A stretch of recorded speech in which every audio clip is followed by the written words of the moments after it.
আসসালামু আলাইকুম। শুরু করছি সাম্প্রতিক সাধারণ জ্ঞান এটি বিশেষ করে ১৭তম নিবন্ধন পরীক্ষাকে সামনে রেখে, যেটি আগামী ৩০ এবং ৩১ ডিসেম্বর ২০২২ সালে অনুষ্ঠিত হতে যাচ্ছে।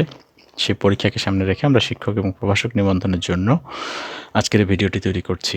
চলুন কথা না বাড়িয়ে আমরা এক এক করে দেখে নিচ্ছি আমাদের আজকের কী আছে। আমরা বেশি না 50টি সাধারণ জ্ঞান নিয়ে আজকে কথা বলবো। তো শুরুতে আমাদের যে বিষয়গুলো সামনে আসবে, ১ নম্বর প্রশ্ন, প্রথম বাংলাদেশি হিসাবে নেপালের দুর্গম পাহাড় মাউন্ট আমা দাবলাম জয় করেন কে? উত্তর হচ্ছে বাবর আলী, চট্টগ্রাম। তাহলে প্রশ্নটি কী ছিল যে প্রথম বাংলাদেশি হিসেবে নেপালের দুর্গম পাহাড় মাউন্ট আমা দাবলাম জয় করেন কে? উত্তর হচ্ছে বাবর আলী, চট্টগ্রাম। এরপর দ্বিতীয় প্রশ্ন, যে বাংলাদেশের আমাজন বলা হয়, বাংলাদেশের আমাজন বলা হয় কোনটিকে? উত্তর হচ্ছে রাতারগুল বন, সিলেট। বাংলাদেশের আমাজন বলা হয় কাকে? অর্থাৎ উত্তর হচ্ছে রাতারগুল বন, যেটি সিলেটে অবস্থিত। ওকে। এরপর ৩ নম্বর প্রশ্ন, সৌন্দর্যের লীলাভূমি বলা হয় কোন জেলাকে? উত্তর হচ্ছে রাঙামাটি জেলাকে। সৌন্দর্যের লীলাভূমি বলা হয় কোন জেলাকে? ওকে, উত্তর হচ্ছে রাঙামাটি জেলাকে। এরপরে আমাদের ৪ নম্বর প্রশ্ন, যেটি আছে, বাঘাশাহী কোন ফসলের জাত? উত্তর হচ্ছে আম। বাঘাশাহী কোন ফসলের জাত? উত্তর আম। বাঘাশাহী হচ্ছে আম ফসলের জাত। এরপরে প্রশ্ন হচ্ছে ৫ নম্বর, যে জাতীয় নিরাপদ সড়ক দিবস কবে পালিত হয়? উত্তর হচ্ছে ২২ অক্টোবর। জাতীয় নিরাপদ সড়ক দিবস কবে পালিত হয়? উত্তর হচ্ছে ২২ অক্টোবর। ৬ নম্বর প্রশ্ন, জাতীয় কৃষি কাউন্সিলের সভাপতি কে? উত্তর হচ্ছে প্রধানমন্ত্রী। জাতীয় কৃষি কাউন্সিলের সভাপতি হচ্ছেন প্রধানমন্ত্রী। যুক্তরাষ্ট্র কত সালে বাংলাদেশের র্যাপিড অ্যাকশন ব্যাটালিয়নকে তথা র্যাবকে সহযোগিতা দেওয়া বন্ধ করে দেয়? উত্তর হচ্ছে ২০১৮ সালে। যুক্তরাষ্ট্র কত সালে বাংলাদেশের র্যাপিড অ্যাকশন ব্যাটালিয়নকে বা র্যাবকে সহযোগিতা দেওয়া বন্ধ করে দেয়? উত্তর হচ্ছে ২০১৮ সালে। ৮ নম্বর প্রশ্ন, বঙ্গবন্ধু জাতীয় কৃষি পুরস্কার ১৪২৫ কতজনকে প্রদান করা হয়? উত্তর হচ্ছে ১৫ জনকে। বঙ্গবন্ধু জাতীয় কৃষি পুরস্কার ১৪২৫ কতজনকে প্রদান করা হয়? উত্তর হচ্ছে ১৫ জনকে। পরের প্রশ্ন ৯ নম্বর, অক্টোবর ২০২২ বাংলাদেশ ও ব্রুনাইয়ের মধ্যে মোট কতটি চুক্তি স্বাক্ষরিত হয়? উত্তর হচ্ছে একটি চুক্তি। অক্টোবর ২০২২ বাংলাদেশ এবং ব্রুনাইয়ের মধ্যে মোট কতটি চুক্তি স্বাক্ষরিত হয়? উত্তর হচ্ছে একটি। বিশ্ব ক্ষুধা সূচক ২০২২ অনুযায়ী বাংলাদেশের অবস্থান কততম? উত্তর হচ্ছে ৮৪তম। বিশ্ব ক্ষুধা সূচক ২০২২ অনুযায়ী বাংলাদেশের অবস্থান ৮৪তম। ২০২২ সালে সেপ্টেম্বর মাসের বাংলাদেশের সার্বিক মূল্যস্ফীতির হার কত? উত্তর হচ্ছে ৯.১০%। ২০২২ সালে সেপ্টেম্বর মাসে বাংলাদেশের সার্বিক মূল্যস্ফীতির হার কত শতাংশ? উত্তর হচ্ছে ৯.১০%। ২০২৩ থেকে ২৫ মেয়াদে বাংলাদেশ কোন সংস্থার সদস্যপদ লাভ করে? উত্তর হচ্ছে মানবাধিকার পরিষদ। ২০২৩ থেকে ২৫ মেয়াদে বাংলাদেশ কোন সংস্থার সদস্যপদ লাভ করে? উত্তর মানবাধিকার পরিষদ। ১৩ নম্বর প্রশ্ন, মূল্যস্ফীতি নিয়ন্ত্রণের লক্ষ্যে বাংলাদেশ ব্যাংক কত শতাংশ রেপো সুদ হার নির্ধারণ করে? উত্তর হচ্ছে ৫.৭৫%। ৫.৭৫%। বলছে যে মূল্যস্ফীতি নিয়ন্ত্রণের লক্ষ্যে বাংলাদেশ ব্যাংক কত শতাংশ রেপো সুদের হার নির্ধারণ করে? উত্তর হচ্ছে ৫.৭৫%। ওকে। এরপরে প্রশ্ন,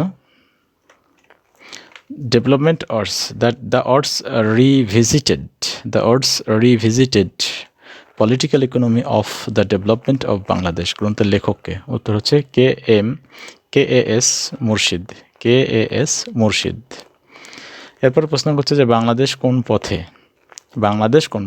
গ্রন্থের লেখককে? উত্তর হচ্ছে রেহমান সোবাহান। বাংলাদেশ কোন পথে গ্রন্থের লেখক হচ্ছে রেহমান সোবাহান। ১৬ নম্বর প্রশ্ন, স্বাধীন বাংলা বেতার কেন্দ্রে প্রচারিত পিণ্ডির প্রলাপ অনুষ্ঠানে উপস্থাপনা করেন কে? উত্তর হচ্ছে তোয়াব খান। স্বাধীন বাংলা বেতার কেন্দ্রে প্রচারিত পিণ্ডির প্রলাপ অনুষ্ঠানে উপস্থাপনা করেন কে? উত্তর হচ্ছে তোয়াব খান। দেশের প্রথম সুপার স্পেশালাইজড হাসপাতাল কোথায় অবস্থিত? উত্তর হচ্ছে শাহবাগ, ঢাকাতে। দেশের প্রথম সুপার স্পেশালাইজড হাসপাতাল কোথায় অবস্থিত? উত্তর হচ্ছে শাহবাগ, ঢাকাতে। এরপর দেশের একমাত্র বিদ্যুৎ সঞ্চালনকারী সংস্থা power grid company of Bangladesh PGCB কত সালে প্রতিষ্ঠিত হয়? উত্তর হচ্ছে 1996 সালে। দেশের একমাত্র বিদ্যুৎ সঞ্চালনকারী সংস্থা power grid company of Bangladesh PGCB কত সালে প্রতিষ্ঠিত? 1996 সালে। এরপর শেখ রাসেল সেনানিবাস কোথায় অবস্থিত? উত্তর হচ্ছে জাজিরা, শরীয়তপুর।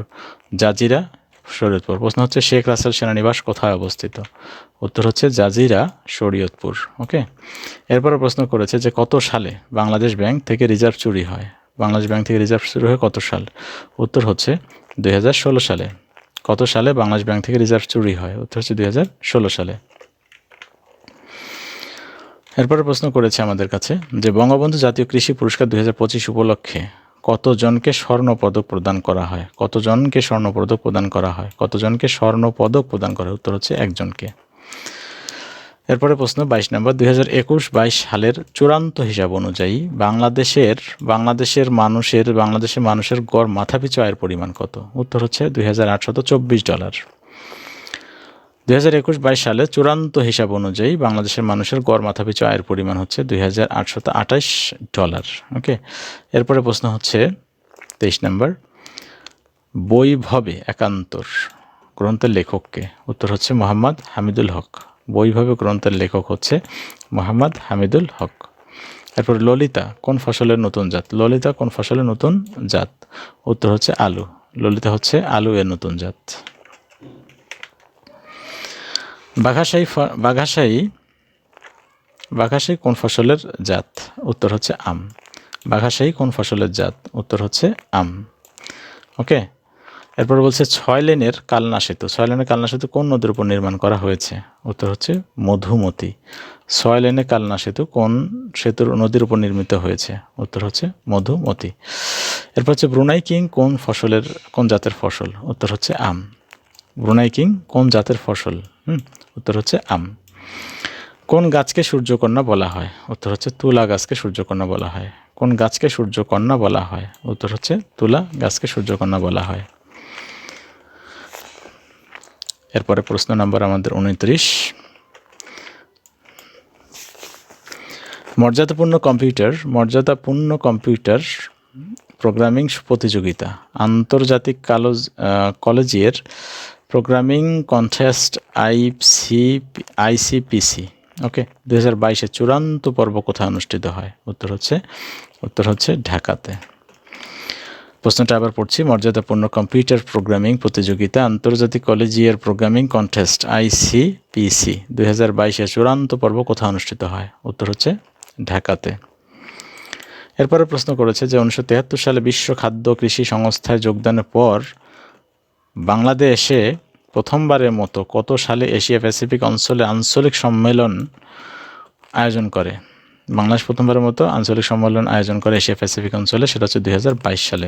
প্রশ্নটা আবার রিডিং পড়া হচ্ছে 30 নম্বর, 1973 সালে বিশ্ব খাদ্য কৃষি সংস্থায় যোগদানের পর বাংলাদেশে প্রথমবারের মতো কত সালে এশিয়া প্যাসিফিক অঞ্চলে আঞ্চলিক সম্মেলন আয়োজন করে? উত্তর হচ্ছে 2022 সালে। আঞ্চলিক সম্মেলন আয়োজন করে বাংলাদেশ 2022 সালে। এরপর 31 নম্বর প্রশ্ন, বাংলাদেশের মুক্তিযুদ্ধে অবদানের জন্য প্রধানমন্ত্রী শেখ হাসিনা প্রয়াত মার্কিন সিনেটর এডওয়ার্ড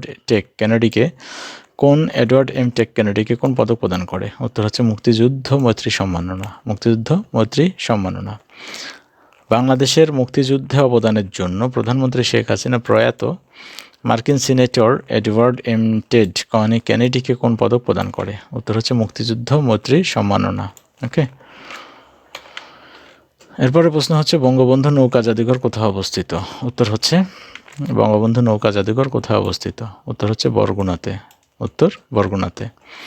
বঙ্গবন্ধু নৌকা জাদুঘর কোথায় অবস্থিত? উত্তর বরগুনায়। আইনের শাসন সূচক 2022 অনুযায়ী বাংলাদেশের অবস্থান কততম? উত্তর হচ্ছে 127তম। আইনের শাসন সূচক 2022 অনুযায়ী বাংলাদেশের অবস্থান কততম? উত্তর হচ্ছে 127তম। ওকে। এরপরে প্রশ্ন 34 নম্বর, ভাষা আন্দোলনের উপর আঁকা ছবি, প্রথম ছবি রক্তাক্ত 21 এর চিত্রশিল্পীকে? উত্তর হচ্ছে মর্তুজা বশির। ভাষা আন্দোলনের উপর আঁকা ছবি, প্রথম ছবি রক্তাক্ত 21 এর চিত্রশিল্পীকে? উত্তর হচ্ছে মর্তুজা বশির। 35 নম্বর প্রশ্ন যে human rights and piece for Bangladesh কোন ধরনের সংগঠন? উত্তর হচ্ছে পরিবেশবাদী সংগঠন। Human rights and piece for Bangladesh কোন ধরনের সংগঠন? উত্তর হচ্ছে পরিবেশবাদী সংগঠন।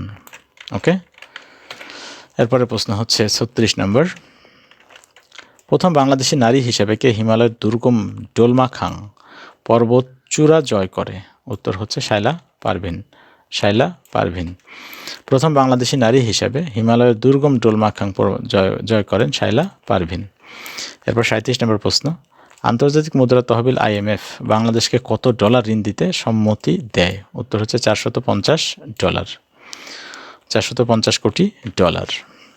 আন্তর্জাতিক মুদ্রা তহবিল IMF বাংলাদেশকে কত ডলার ঋণ দিতে সম্মতি দেয়? উত্তর হচ্ছে 450 কোটি ডলার। এরপরে 38 নম্বর প্রশ্ন, 2050 সালে জনসংখ্যায় বিশ্বে বাংলাদেশের অবস্থান কত হবে? উত্তর হচ্ছে দশম। ওকে, 2050 সালে জনসংখ্যায় বিশ্বে বাংলাদেশের অবস্থান হবে দশম। 39 নম্বর প্রশ্ন, সমাজসেবা অধিদপ্তরের আওতায় দেশে বর্তমানে কতটি শিশু উন্নয়ন কেন্দ্র রয়েছে? উত্তর হচ্ছে 3টি। সমাজসেবা অধিদপ্তরের আওতায় দেশে বর্তমানে কতটি শিশু উন্নয়ন কেন্দ্র রয়েছে? উত্তর হচ্ছে 3টি। 40 নম্বর প্রশ্ন, কোথায় দেশের সর্ববৃহৎ বুদ্ধ মূর্তি নির্মাণ করা হয়? উত্তর হচ্ছে রাঙামাটি জেলায়। কোথায় দেশের সর্ববৃহৎ বুদ্ধ মূর্তি নির্মাণ করা হয়? উত্তর হচ্ছে রাঙামাটি জেলায়। এরপরে প্রশ্ন 41 নম্বর, ঢাকা বিশ্ববিদ্যালয়ের 53তম সমাবর্তন বক্তা কে? উত্তর হচ্ছে মার্সেল তিরোল ফ্রান্স। ঢাকা বিশ্ববিদ্যালয়ের 53তম সমাবর্তন বক্তা কে ছিলেন? উত্তর হচ্ছে মার্সেল তিরোল ফ্রান্স। এরপরে 42 নম্বর প্রশ্ন, COP27 সম্মেলনে কোন দেশ কার্বন ট্রেডিং স্কিম চালু করতে বিশ্ব নেতাদের প্রস্তাব দেয়? উত্তর হচ্ছে যুক্তরাষ্ট্র। COP27 সম্মেলনে কোন দেশ কার্বন ট্রেডিং স্কিম চালু করতে বিশ্ব নেতাদের প্রস্তাব দেয়? উত্তর হচ্ছে যুক্তরাষ্ট্র। 43 নম্বর প্রশ্ন, 2022 সালে association of south Asian Nations সংক্ষেপে ASEAN এর শীর্ষ সম্মেলন কোথায় অনুষ্ঠিত হয়?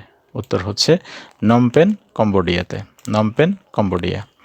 প্রশ্নটি আবার, 2022 সালে association of south Asian Nations সংক্ষেপ করলে হয় ASEAN এর শীর্ষ সম্মেলন অনুষ্ঠিত হয় নমপেন, কম্বোডিয়াতে।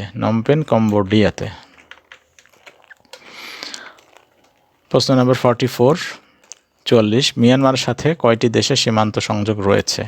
উত্তর হচ্ছে 5টি দেশের। মিয়ানমারের সাথে মোট কতটি দেশের সীমান্ত সংযোগ রয়েছে? উত্তর 5টি দেশের। এরপর হচ্ছে YLC 48 রাডার কোন দেশের তৈরি? উত্তর হচ্ছে চীন। YLC 48 রাডার কোন দেশের তৈরি? উত্তর চীন। এরপর হচ্ছে COP27 সম্মেলন কোন দেশে অনুষ্ঠিত হয়? এরপরে উত্তর হচ্ছে যে মিশরে। COP27 সম্মেলন কোথায় অনুষ্ঠিত হয়? উত্তর হচ্ছে মিশরে। ওকে, এরপরে 47 নম্বর প্রশ্ন, T20 ক্রিকেট বিশ্বকাপ 2022 শিরোপা লাভ করে কোন দেশ? উত্তর হচ্ছে ইংল্যান্ড। 2020 সালে যে T20 ওয়ার্ল্ড কাপ হয় সেখানে শিরোপা অর্থাৎ চ্যাম্পিয়ন হয়ে যায় ইংল্যান্ড। এরপর 48 মার্কস প্রশ্ন অর্থাৎ 48 নম্বর প্রশ্ন, বিশ্বকাপ ফুটবল 2022 চ্যাম্পিয়ন হয় কোন দেশ? উত্তর হচ্ছে আর্জেন্টিনা, যেটি কিছুদিন আগে হয়ে গেল। আর্জেন্টিনা 2022 চ্যাম্পিয়ন হয়, তার আগে 1986 সালে এবং 1978 সালে চ্যাম্পিয়ন হয়েছিল। আর 2022 সালে যে আর্জেন্টিনা চ্যাম্পিয়ন হলো, রানার্স আপ হয়েছিল যথাক্রমে ফ্রান্স। এরপর 49 নম্বর প্রশ্ন, কাতার বিশ্বকাপ ফাইনালে সেরা উদীয়মান খেলোয়াড় হয়েছে কে? উত্তর হচ্ছে এনজো ফার্নান্দেজ। কাতার বিশ্বকাপ ফাইনালে সেরা উদীয়মান খেলোয়াড় হয়েছেন কে? উত্তর হচ্ছে এনজো ফার্নান্দেজ।